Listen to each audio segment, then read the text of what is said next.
Good morning, student. 9th standard, 10th standard, 11th standard. Yesterday we have seen WH questions. What is your name? Who are you? Who is your sister? Where are you living? Who are you? है की नाही? Where are you? When did you come? When do you go? When do you come here? When did your birthday celebrate? है की नाही? When, where, what, who, how, which is your pen? म्हणजे personally, नंतर how कसे, कसा, कशी, wear कोठे, place, नाही का, वेन, टाईम, वेळ दिलेली असते. अशा प्रकारे कालचे प्रश्न होते. WH क्वेश्चन तुम्हाला होमवर्क दिलेला होता. 9 क्वेश्चन करायला सांगितलेले होते. केले असतील नाही मला माहीत नाही, पण केले असावेत असं माझा अंदाज आहे.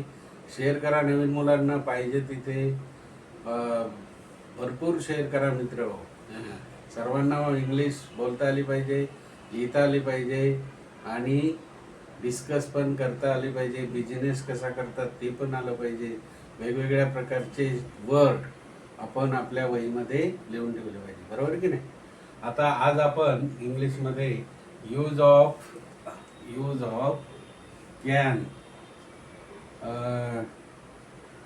कॅन आहे, शाल आहे, त्याचप्रमाणे त्याचा पास्ट टेन्स पण येतो ना. कॅनचा कुड COULD आणि शालचा SHOULD शूड. बरोबर की नाही? Can I help you, shall you come here, will you go there, विलने सुद्धा will you go there question mark. म्हणजे जसे WH क्वेश्चन आहे तशाच प्रकारे can, shall, could, should, will you go there, I would like to tell you. बघा या ठिकाणी answer I would like to tell you. वाढतच जाणार समथिंग काही म्हणा. किंवा I would like to tell you about subject, I would like to tell you about English subject, I would like to tell about mathematic, subtraction, variation, नंतर multiplication, आहे का नाही? अशा प्रकारे I would like to tell you about science, that is the metals, non metals, आहे का नाही? Elements, proton, neutron, electrons, what is the charge on them. म्हणजे इंग्लिश बोलताना सायंटिफिक बोलता आलं पाहिजे, जनरल बोलता आलं पाहिजे, इन जनरल डिस्कस करता आलं पाहिजे. त्याच्यासाठी आपल्याला शब्दांचा साठा पाहिजे. Most of the words are important to speak in English. बहुतेक जे शब्द आहेत 32 आहेत शब्द एक अर्थाचे. तुम्हाला 4 जरी माहीत असले तरी बस. म्हणजे त्या ठिकाणी बघा आता प्रोनाउन्स किती, seat, SIT, SEAT, SIT, side, no, KNOW no, माहीतच नाही. नो, NOW नो, नाव, NOW नाव, आता, नो, नाही, आहे की नाही? इनकरेक्ट, करेक्ट, म्हणजे प्लुरल, सिंग्युलर, हे असे जे जनरली आहे. प्लुरल म्हणजे अनेक वचन, सिंग्युलर म्हणजे एक वचन, आहे का नाही? असं मराठीतून पण अनुवाद करता आलं पाहिजे, इंग्लिशमध्ये पण करता आलं पाहिजे. जर मराठीत आपल्याला येत असेल तर इंग्लिशमध्ये आलंच पाहिजे, नाही का? पॉट्स, नाही का? Ink pots, pots, ink pot, शाईचे भांडे.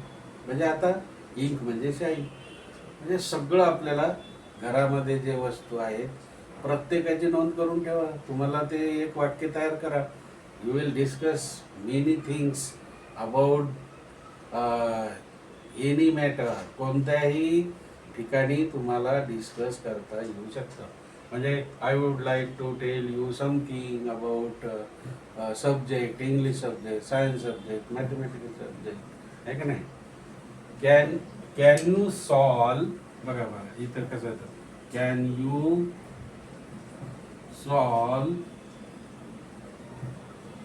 एक्झाम्पल्स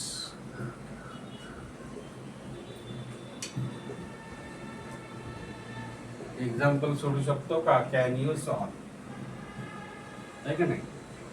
मग त्याचा आन्सर होईल I can solve many examples, I can solve in derivation, I can solve integration.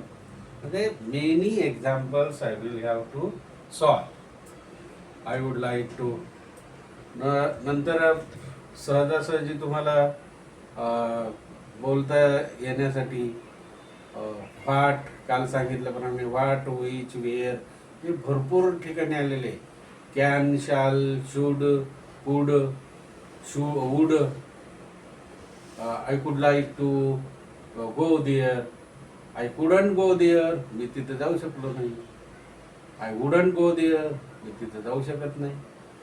म्हणजे सहजासहजी वेगवेगळ्या प्रकारचे मराठीतले शब्द आणि वाक्य घेऊन आपण सहजासहजी इंग्लिश बोलू शकतो मित्र हो. त्यामुळे कॅन, शाल, शुड, वुड, कुड अशा प्रकारे क्वेश्चन तुम्ही इंग्लिशमधल्या वहीमध्ये जवळजवळ 7-8 तयार करा. थोडंसं चुकेल परंतु नंतर चुकणार नाही मित्र. सहजासहजी तुम्ही माइंडमध्ये बसेल, अरे इथे असं नाही, असं आहे. कर्ता, कर्म, क्रियापद हे घेऊच नका. रामा गावाला गेला, रामा गोज टू, म्हणजे सी गोज टू स्कूल, शाळेत जाते. म्हणजे सी, ही, रामा, तुकाराम, सखाराम हे तृतीय पुरुषी एकवचनी आहे, नाही का. म्हणून त्याला क्रियापदाला यस किंवा येस प्रत्यय लागतो. हे कितीतरी आपल्याला माहिती आहे, बरोबर. कितीतरी वेळा आपला सराव झालेला आहे. Practice makes man perfect. म्हणून अशा प्रकारे शब्दांचा साठा जर असेल. आणि आता इथे बघा, I will have to jump from this place to that place, this to that, इथून तर तिथे. विल आलं म्हणजे सहजासहजी आपण जे मराठी बोलतो तसंच इंग्लिश पटपट पटपट बोलू शकतो. We will discuss very easily in English. It is not difficult, it is very easy to speak in English. Discuss your parent, discuss with your parent, discuss with your friends and so on. Okay, share करा, like करा आणि subscribe करा मित्रांनो. Thank you, bye. झालं बरं का.